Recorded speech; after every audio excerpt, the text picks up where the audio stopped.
Alors, bonjour à tous et bienvenue dans cette nouvelle vidéo dans laquelle on va continuer à parler de dénombrement. Dans cette vidéo, on va généraliser ce qu'on a vu dans la précédente. D'ailleurs, pour ceux qui ne l'auraient pas encore vu, je vous invite à aller voir la vidéo qui est sortie juste avant celle-ci, puisque dans la vidéo précédente, en fait, on utilisait des exemples concrets de ce qu'on va utiliser aujourd'hui.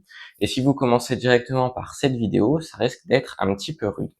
Et donc, pour généraliser les résultats de la précédente vidéo, on va partir d'un ensemble E qui contiendra n éléments, avec n un entier non nul.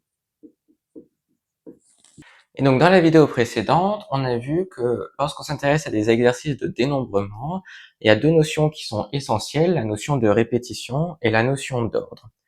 Et en fonction de si on a le droit de répéter certains éléments et si l'ordre importe, on n'aura pas le même vocabulaire. Donc, par exemple, dans le cas où on a répétition possible d'éléments et que l'ordre est important, eh bien, on parle de cas uplé. S'il y a toujours un ordre, mais que là, cette fois-ci, on n'a pas le droit de répéter des éléments, on parle d'arrangement. Et si on n'a ni répétition ni ordre, on parle de combinaison.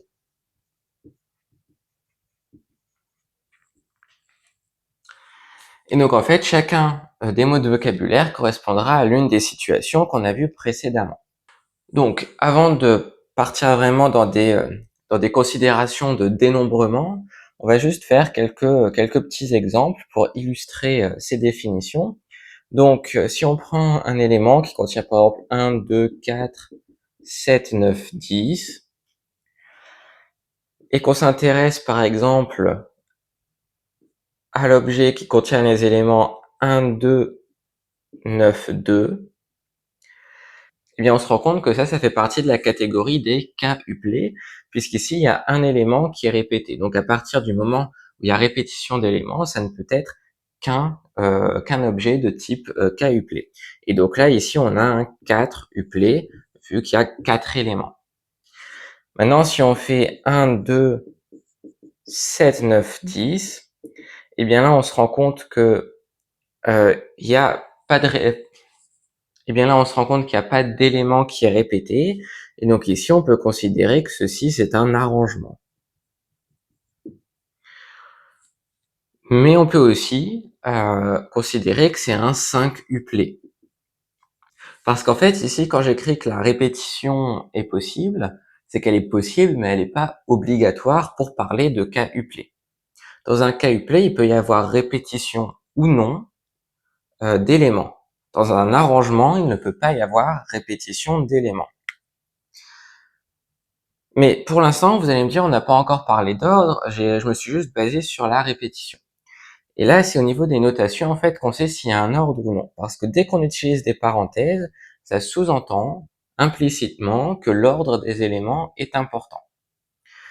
À l'inverse, si l'ordre n'est pas important, on utilisera plutôt des accolades. Donc là, par exemple, si on a 1, 2, 7, 9, 10, donc les mêmes éléments que précédemment, eh bien ici, on ne pourra pas parler d'arrangement parce qu'on sait, grâce à la notation avec les accolades, que l'ordre n'est pas important. Donc ici, on a une combinaison à 5 éléments. Et donc, pour insister sur l'importance des notations, ici, on va avoir par exemple 1, 2, 3 avec des parenthèses qui sera différent de 2, 3, 1. Par contre, si on prend des accolades, 1, 2, 3, c'est la même chose que 2, 3, 1.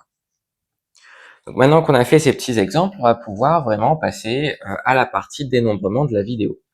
Et donc, on va commencer par les cas uplés. Donc là, déjà, il y a une chose qui est importante à remarquer, c'est que comme pour les cas uplés, il y a possibilité de répéter des éléments, eh bien, en fait, il n'y a pas de limite de taille pour les cas uplés. Il peut y avoir un nombre infini d'éléments. Il n'y a pas de limite haute. Mais ici, si on fait un petit peu les mêmes types de raisonnement que dans la vidéo précédente, bon, on a n éléments dans l'ensemble des parts, et on veut en prendre k, avec k un entier naturel non nul. Eh bien, on peut se dire que on a k emplacements à remplir, et que pour le premier emplacement, on a n possibilités. Et pour le deuxième élément, comme on peut repiocher exactement dans le même ensemble, il ne faut pas retirer l'élément qu'on vient de piocher, mais il reste toujours n éléments possibles. Et puis pareil pour le troisième emplacement, et en fait ça sera ça tout du long. Donc ça sera ça k fois, puisqu'il y a k emplacements à remplir. Et ça, eh bien ça fait n puissance k. Donc si on part d'un ensemble à n éléments et qu'on cherche un k-uplé, il y a n puissance k k-uplés possibles. Et donc, dans la vidéo précédente, en fait, ça correspondait au code à 4 chiffres, et on tombait bien, en fait, sur 10 puissance 4 pour le nombre de codes possibles. Maintenant, pour les arrangements, là, cette fois-ci, si on prend un arrangement à k éléments, là, il va y avoir une condition à respecter sur k. Puisque comme on peut pas répéter d'éléments, un arrangement de E, il aura au plus n éléments. Donc là, on va avoir k qui est inférieur à n et qui est toujours un entier naturel non nul. Donc on peut faire le même type de raisonnement. On a k emplacements à remplir. Pour le premier, on n'a pas de contrainte, donc on a n possibilités. Par contre, pour le deuxième, on a un élément qu'on peut pas repiocher. Donc en fait, c'est comme si on piochait parmi n-1 éléments. Donc on a n-1 possibilité, ensuite n-2 possibilités, et ainsi de suite, jusqu'à arriver à n-k plus une possibilité. Et donc ça, en fait, ça peut se réécrire un petit peu différemment. Ça peut s'écrire n factoriel sur n-k factoriel. Avec n factoriel qui est égal à 1 fois 2 fois 3 jusqu'à n. Et donc là, cette situation, elle correspondait au nombre de podiums dans la course d'athlétisme dans la vidéo précédente. Et dans la vidéo précédente, en fait, on trouvait que le nombre de podiums possibles, il y avait 20 participants, et donc c'était 20 fois 19 fois 18. Et donc ça fait bien 20 sur 17 20 factoriel sur 17 factoriel. Donc autrement dit, 20 factoriel sur 20 moins 3 factoriel. Et pour terminer, on va avoir les combinaisons. Donc là, de la même manière, on va avoir k qui sera inférieur à petit n, puisque vu qu'il n'y a pas de répétition d'éléments possibles, on ne peut pas avoir une combinaison qui contient plus d'éléments que l'ensemble de départ.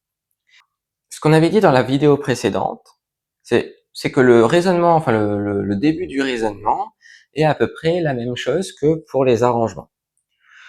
Puisque on peut se dire, si on a k emplacements à remplir, eh bien on a n possibilités pour le premier, n-1 pour le deuxième emplacement, et ainsi de suite. Sauf qu'en faisant ça, quand on le dit à l'oral, on le dit très bien, on dit qu'il y a un premier emplacement, un deuxième emplacement, et un dernier emplacement à remplir. Sauf que dans une combinaison, il n'y a pas de notion d'ordre, donc il n'y a pas de premier, il n'y a pas de deuxième, il n'y a pas de dernier. Ce qui fait que il faut corriger l'introduction de cette notion d'ordre qui n'est pas pertinente pour les combinaisons. Et donc la question, c'est une fois qu'on a pris n fois n-1, etc. jusqu'à n-k plus 1, on a en fait surestimé le nombre réel de combinaisons, puisqu'il y a des combinaisons qu'on a comptées plusieurs fois lorsqu'on les a ordonnées différemment. Donc la question à se poser, c'est combien il y a de façons de ranger, d'ordonner un ensemble à k éléments. Et pour ça, eh bien, on peut se dire, on a k emplacements à remplir avec k éléments. Donc, pour le premier, il y a k possibilités. Pour le deuxième, il y a k-1 éléments possibles, et ainsi de suite, jusqu'à 1. Enfin, à la fin, quand il reste un emplacement et un élément, on n'a plus le choix. Donc, ça fait k factoriel. Donc, il y a k factoriel façon de ranger k éléments.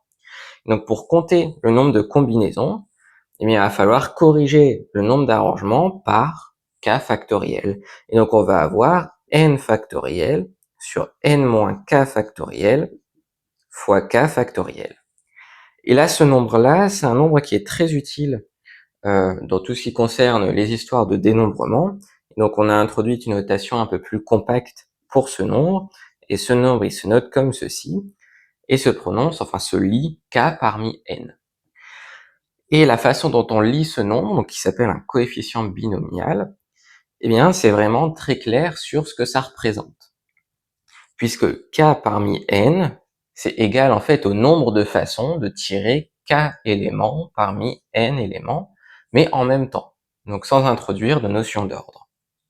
Et donc il y a un certain nombre de propriétés qui sont utiles à connaître sur les coefficients binomiaux, mais ça fera l'objet d'une prochaine vidéo.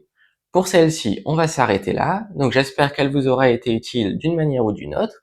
Si c'est le cas, pensez à laisser un j'aime et à vous abonner à la chaîne, et je vous dis à très bientôt pour une prochaine vidéo.